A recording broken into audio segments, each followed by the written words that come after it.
c'est à moi que revient l'honneur et le plaisir de vous accueillir à cette journée du 25 octobre, rencontre nationale culture santé vers de nouveaux enjeux. Merci d'être là. Comme à l'accoutumée, la journée va commencer par quelques prises de parole pour lesquelles je vais appeler en premier. Donc la parole sera donnée en premier à Madame Jeanne Barzéguian, maire de Strasbourg.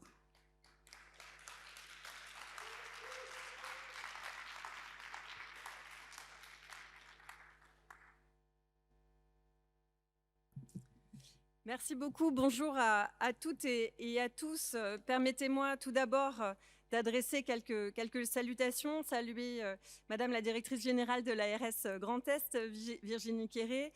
Saluer Madame la représentante de la direction régionale des affaires culturelles du Grand Est, Pascal Valentin Bémer. Saluer la représentante du président du conseil régional, Irène Weiss. Saluer mesdames et messieurs les élus et tout particulièrement mes collègues Alexandre Feltz, Anne-Marie Jean et ainsi que Anne Missler qui nous rejoindra tout à l'heure. Saluer les partenaires et les co-organisateurs de l'événement, Monsieur Cédric Lucier, représentant de la Fédération des hôpitaux de France. Saluer Madame Céline Dugast, directrice générale des hôpitaux universitaires de Strasbourg. Adresser un salut amical, chaleureux et tout particulier à Dominique Spiès, présidente fondatrice de Culture et Hôpital, qui co-organise cette journée.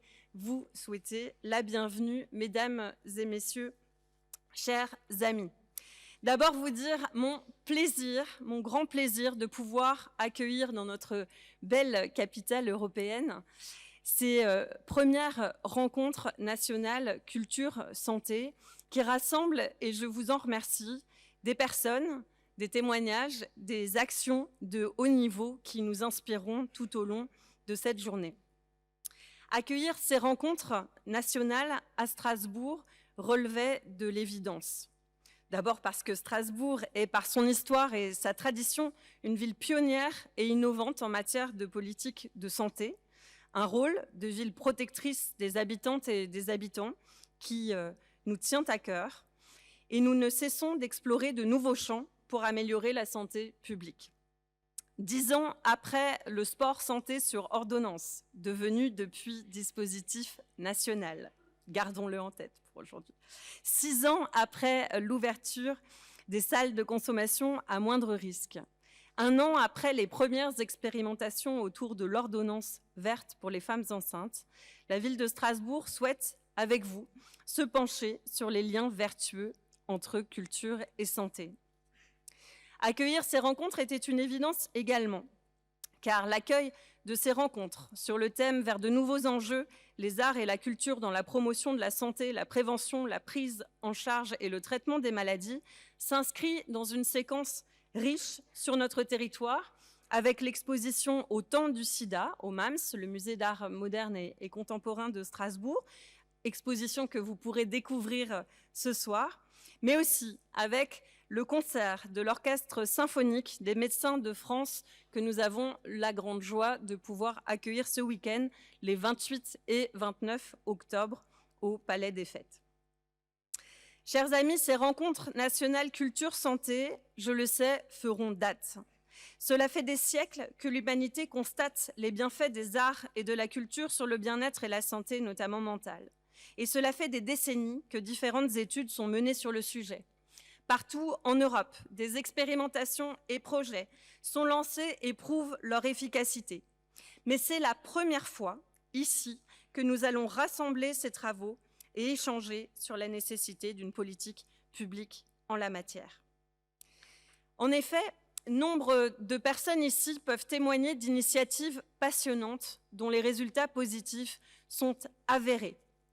À Strasbourg, ces réflexions se traduisent très concrètement à travers plusieurs projets que mes collègues détailleront au fur et à mesure de la journée. Pour n'en citer que quelques-uns, On peut notamment citer la recherche-action menée avec l'Université de Strasbourg, de l'art pour bouger dans l'espace public, l'action de la fabrique de l'hospitalité des hôpitaux universitaires de Strasbourg, les actions de longue date de médiation des musées de Strasbourg, évidemment notre nouvelle politique en matière de pratiques artistiques en amateur, Anne-Marie Jean en parlera largement tout à l'heure, ou encore l'inscription de la culture santé dans la programmation de Capitale mondiale du livre 2024 avec le programme Lire, c'est bon pour la santé. Quelques exemples qui montrent la richesse des dynamiques culturelles et de santé à Strasbourg, mais j'en suis convaincue dans les différents territoires que vous représentez. Mais nous devons aller plus loin. Nous devons avoir de l'ambition pour la culture santé, l'ambition d'une politique. Il s'agit de faire de ces pointillés une ligne, une véritable politique structurée. Alors, quels pourraient être les contours de cette politique? C'est la question que nous allons nous poser aujourd'hui, avec d'ores et déjà quelques lignes directrices que nous pouvons souligner. La pratique artistique est un bénéfice pour la santé mentale et physique. Je peux moi-même témoigner, comme d'ailleurs plusieurs membres de l'équipe municipale strasbourgeoise, des bienfaits par exemple du chant choral sur la santé, notamment sur la santé mentale. Mais je suis sûre qu'ici, les uns et les autres peuvent témoigner également du plaisir et des bienfaits de ces pratiques qui sont salutaires en prévention et aussi en accompagnement de soins pour les patients. Dire aussi que les pratiques culturelles, et nous l'avons déjà tous expérimenté, soulagent l'esprit et par là le corps. Lire un livre, visiter une exposition, écouter de la musique, voir un film ou un spectacle nous aide à comprendre ce que nous traversons ou offre une échappatoire. Elles sont également un vecteur de lien social, de collectif, d'expériences partagées, éléments essentiels de notre bien-être. Pour les soignants, les pratiques artistiques et culturelles apportent de nouveaux regards sur le soin. Elles transforment les comportements, enrichissent la relation entre soignants et patients et améliorent les relations interprofessionnelles. Et puis, les questions de santé nourrissent aussi les artistes. Certaines puisent dans la maladie qui les traverse une force créatrice, une inspiration. Elle a fait naître des œuvres majeures que nous connaissons tous. Je pense aux peintures de Vincent van Gogh, aux poèmes de Charles Baudelaire, aux romans de Thomas Mann, aux sculptures de Camille Claudel, au cinéma de Stanley Kubrick, pour ne citer que les plus connus. Souvent, aux avant-gardes, ces œuvres, au-delà de leur valeur artistique, permettent aussi de changer les regards sur la maladie, en impulsant d'autres récits.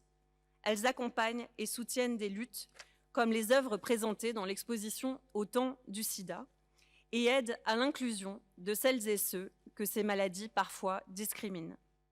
C'est donc un rôle majeur, de toute évidence, notamment en termes de prévention. Autant de choses qui sont nécessaires, voire même indispensables, dans un contexte où la pandémie et les confinements successifs ont fait des ravages sur des systèmes de santé déjà fragiles et sur la santé mentale, notamment la santé mentale des jeunes. Autant de lignes directrices qui feront l'objet, j'en suis convaincue, de fructueuses discussions aujourd'hui. Je veux encore vous remercier très chaleureusement de votre présence, remercier encore très chaleureusement l'association Culture et Hôpital qui fête ses 20 ans cette année, joyeux anniversaire, et remercier également les équipes de la ville et de l'Eurométropole de Strasbourg, ainsi que l'ensemble des intervenantes et intervenantes de cette journée, qui, je l'espère, connaîtra des suites fructueuses. Merci à toutes et toutes de votre présence. Très bonne journée à tous.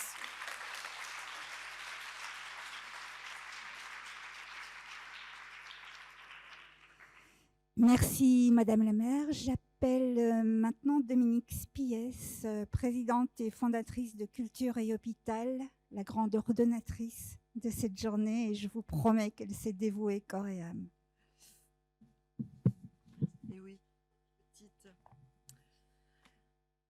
Madame la maire, chère Jeanne, quel bonheur d'être ici, vraiment.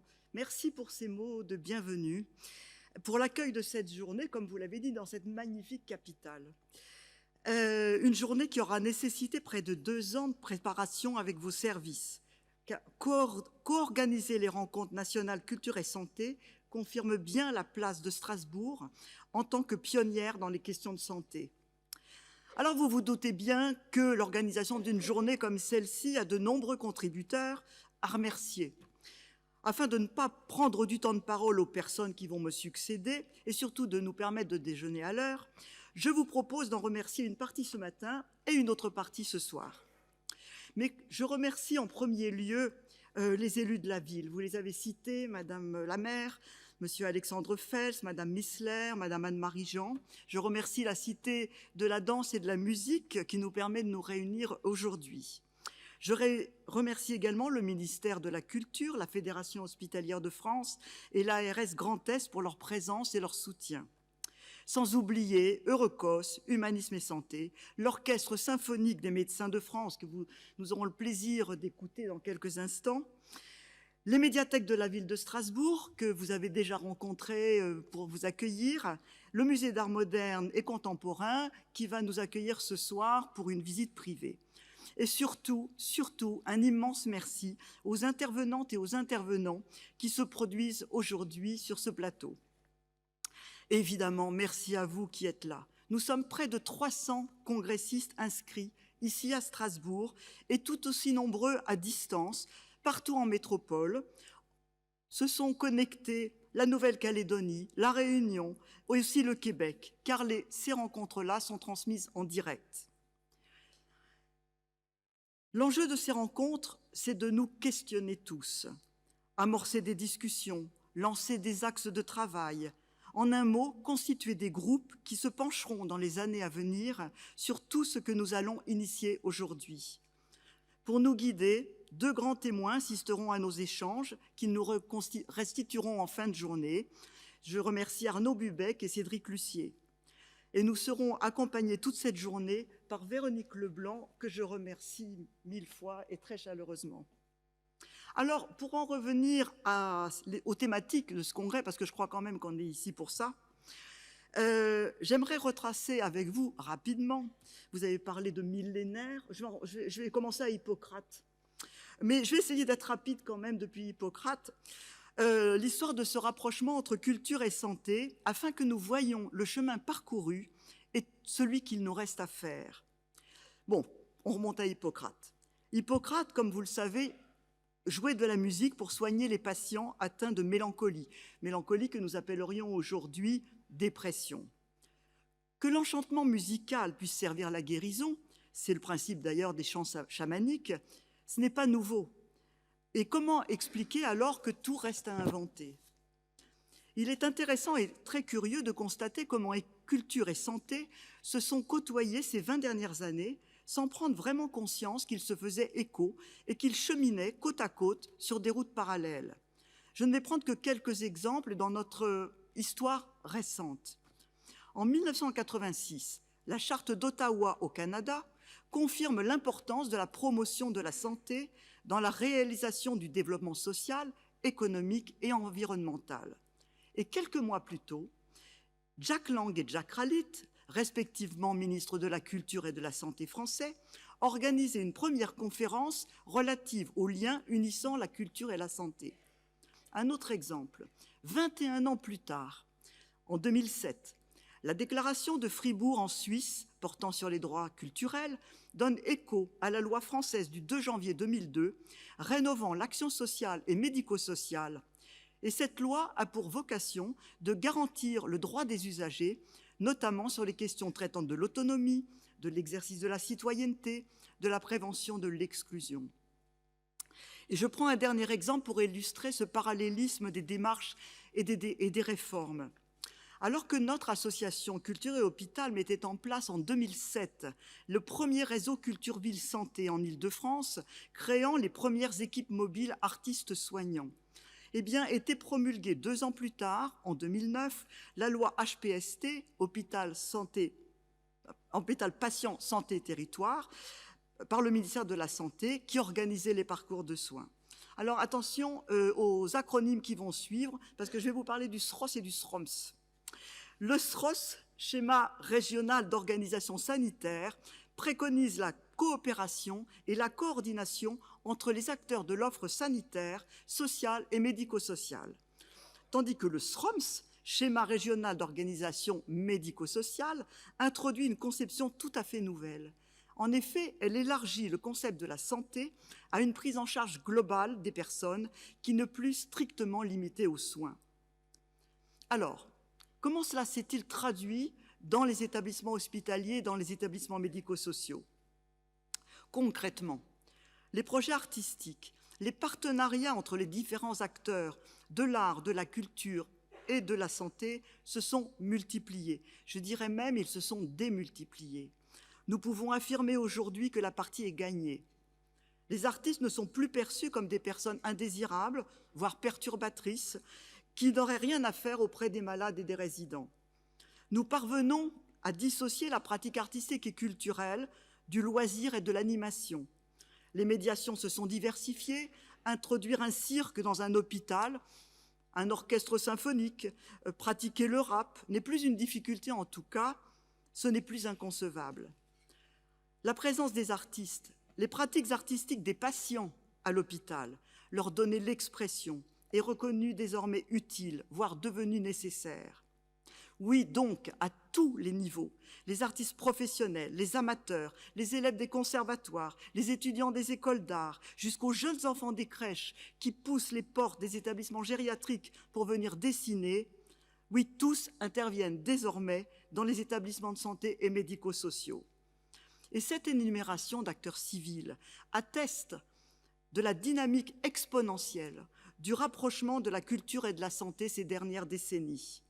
Et si nous analysons plus loin ce à quoi nous assistons, c'est à la remarquable implication de toute une société dans les questions de santé publique. Oui, la culture est désormais devenue un déterminant de santé, base d'action promotrice de la santé. Désormais, le projet Culture Santé, devenu engagement fondamental, relève de l'intérêt général. Alors ça c'est nouveau.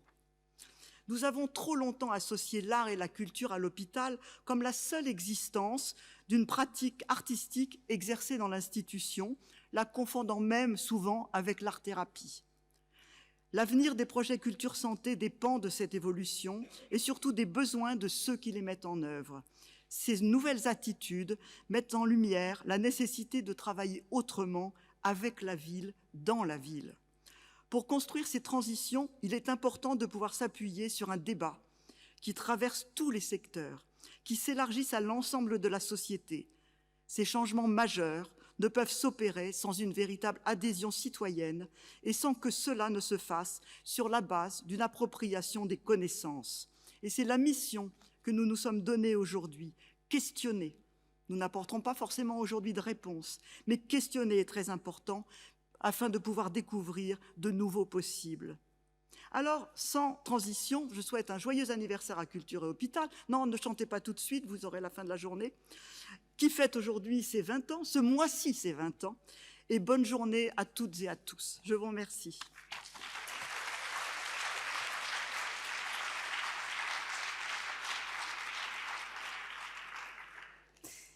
Merci infiniment, Dominique, pour ce panorama extrêmement vif et complet. Et je donne maintenant la parole à Monsieur Cédric Lucier, administrateur de la Fédération hospitalière de France et l'un de nos grands témoins du jour.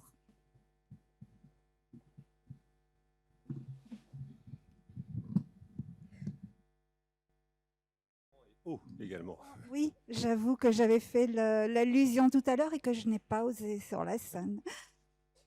Bonjour à tous, Madame le maire, Madame la directrice générale de l'Agence régionale de santé, Mesdames et Messieurs les élus. C'est un honneur particulier pour moi de représenter ici Arnaud Robinet, qui, outre ses fonctions politiques, est le président de la Fédération hospitalière de France, qui réunit plus de 2000 hôpitaux et établissements médico-sociaux publics. 2000 établissements qui ont tous une histoire singulière et une histoire qui a à voir avec la culture, avec l'art. Un honneur et un plaisir aussi parce que nous assistons effectivement, Dominique l'a dit à l'instant, à un moment anniversaire qui célèbre beaucoup d'actions qui ont déjà été engagées et qui va également ouvrir à, je pense, davantage encore d'émulation pour tous les établissements qui ont envie de promouvoir la santé et la culture. Nous sommes à Strasbourg, c'est une ville-pont, c'est une ville-fleuve, c'est une ville symbole du dépassement des frontières, et toutes ces métaphores sont, je crois, aussi extrêmement riches de ce que peut être l'apport de la culture lorsqu'on veut réfléchir dans un établissement de soins ou dans un établissement médico-social au projet qu'on peut porter avec les différents professionnels. Il n'est donc pas de plus bel écrin, Madame la maire, pour accueillir ici cette journée et puiser aux sources de ce besoin d'art et de culture dans nos établissements. Alors, puisqu'on parle de culture, on peut aussi rassembler nos cultures. Je voudrais rappeler ces mots qu'avait Avicenne sur la guérison, en disant que c'était avant tout une sérénité de l'âme.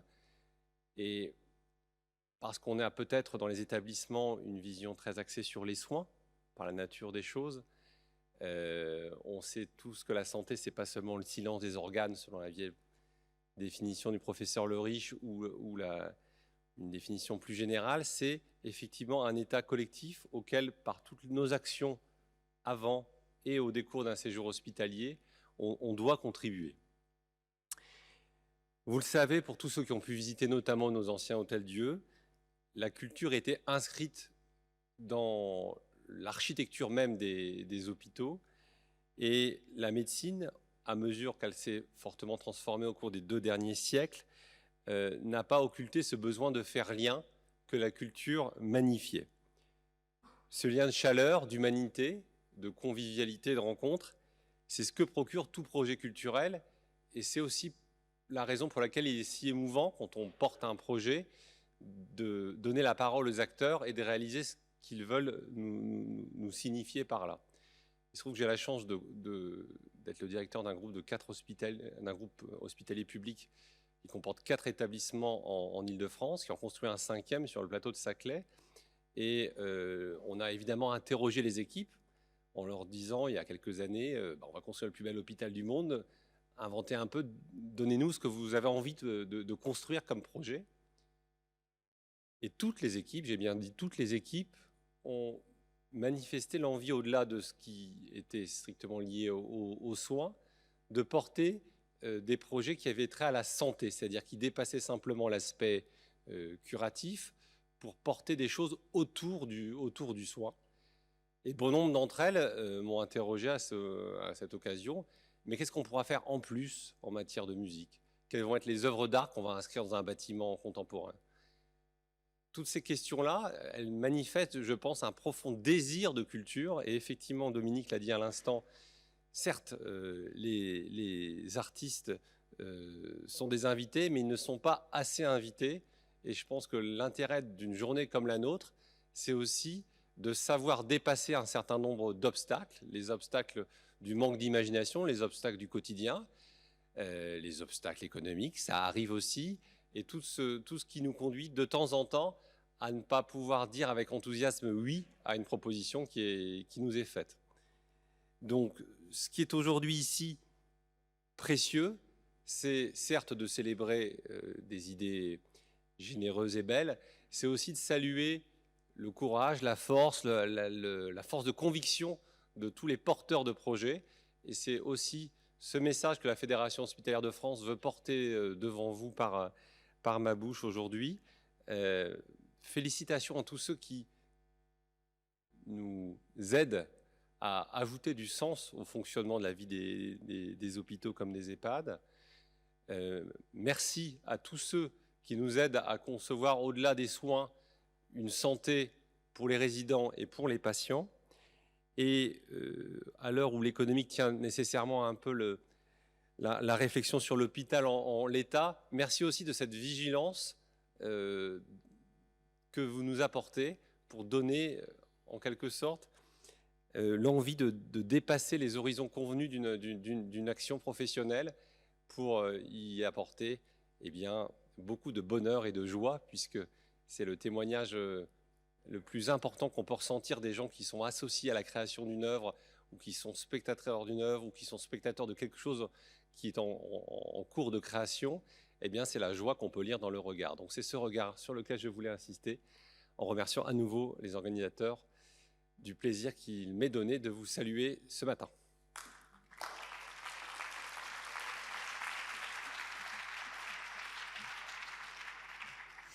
Et merci à vous pour cette prise de parole pleine de sens et de densité, de dynamique. Et j'appelle maintenant Monsieur Alexis Nevaski, qui est directeur adjoint à la Direction régionale des affaires culturelles Grand Est.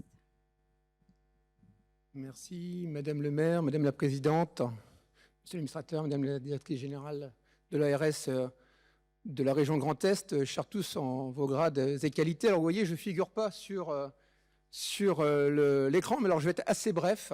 Donc je suis Alexis Nevaski, je suis le directeur régional des affaires culturelles adjoint. Donc Madame Delphine Christophe, malheureusement, n'a pas pu se joindre à nous. Et moi, j'ai un message très simple à vous faire passer à travers un exemple.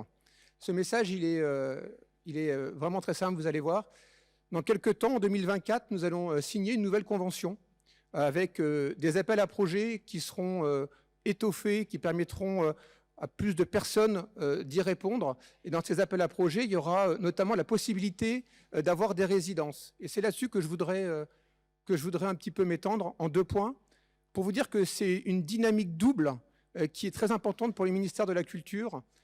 La première dynamique, c'est la dynamique de la proximité, parce que ces résidences vont permettre à des artistes de rencontrer et d'aller chez les patients ou dans les hôpitaux ou dans les lieux de santé. Et ça met en exergue la volonté aussi du ministère de la Culture que cette rencontre ne soit pas une rencontre qui soit une rencontre descendante. On parlait tout à l'heure de démocratie culturelle ou de droit culturel, mais qui soit vraiment quelque chose qui parte de l'individu pour le faire grandir à travers la culture. Donc ça, c'était la première idée, une dynamique de proximité que va permettre cet appel à projet. La deuxième dynamique, et on le voit bien ce matin, c'est une dynamique de partenariat. Parce que c'est en étant ensemble qu'on est plus fort, c'est en étant ensemble qu'on arrive à soulever des montagnes. Et pour transformer l'essai, puisqu'on est dans la Coupe du monde de rugby, maintenant il faut qu'on transforme l'essai. Et pour ça, ce qu'il faudrait, c'est que cette fois-ci, il y ait des jumelages qui puissent se faire entre des établissements et des scènes, des artistes, des troupes. Et donc, nous avons une grande ambition pour cette journée, pour ces journées de rencontres culture-santé. Alors, j'ai remarqué qu'il y avait un S, mais c'était les premières. Donc, ça augure d'une longue série pour laquelle, en tout cas, nous, ministère de la Culture, nous avons beaucoup d'attentes. Donc, merci beaucoup de l'organisation de cette journée. Merci les intervenants de nous faire réfléchir, phosphorer pour être toujours plus proches et plus partenaires.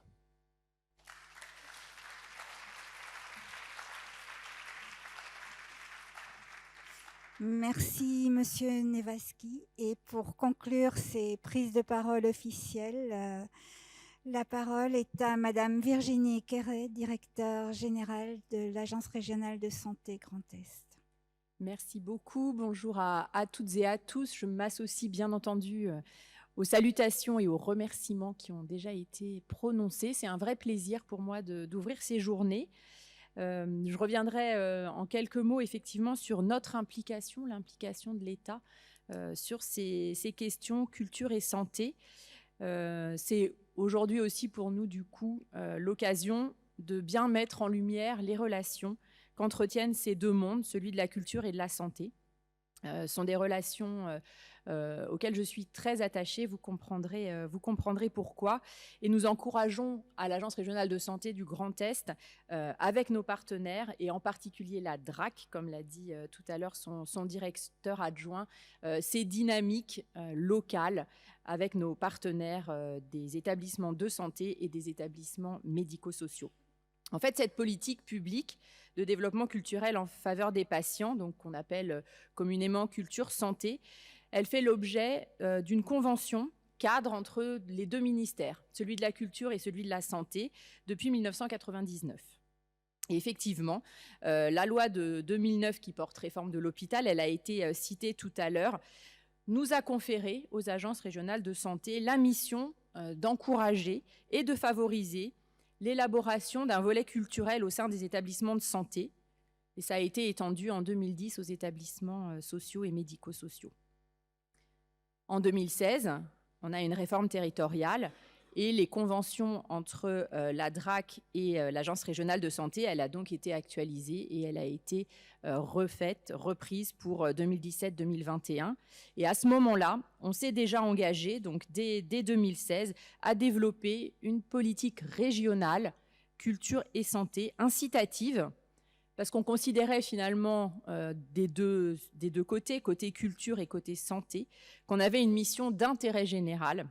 Et ça constituait une brique importante, une composante importante de la qualité de la prise en charge des personnes dans les établissements ou dans les services de santé médico-sociaux.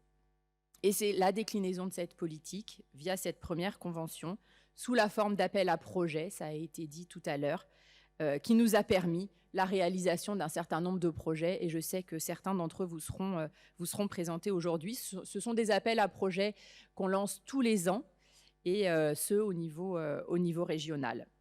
Et puis, en 2022, au moment de renouveler de nouveau cette convention qui nous permet de financer à hauteur de plusieurs centaines de milliers d'euros les projets, donc c'est pas une paille, comme on dit. En 2022, on a voulu donner une nouvelle ambition à cette convention, toujours en prenant en compte les parcours des patients dans les établissements de santé et des résidents dans nos services sociaux et médico-sociaux. Un certain nombre d'axes stratégiques, je vais vous les rappeler parce que je pense que c'est important au moment où vous allez discuter cet après-midi et ce matin de ces thématiques. On considère qu'au travers des projets culturels, on pourra soutenir des dynamiques qui permettent de contribuer à ce que, à la fois, les patients et les résidents soient acteurs de leur parcours de vie, même quand ils sont en situation de maladie ou de perte d'autonomie, avec l'objectif d'améliorer le bien-être. Ça a déjà été dit par les intervenants précédents. Et donc, c'est la raison pour laquelle nous privilégions dans ces appels à projets des projets dont les patients ou les résidents sont pleinement acteurs. Le deuxième enjeu, c'est aussi de valoriser les métiers des professionnels de santé et de l'accompagnement en les intégrant eux aussi, les professionnels, dans une dynamique partenariale autre que leur quotidien des soins. C'est pour nous porteur de sens, c'est porteur de qualité de vie au travail et la culture peut être un instrument extrêmement puissant sur ces thématiques dont vous connaissez aujourd'hui l'actualité.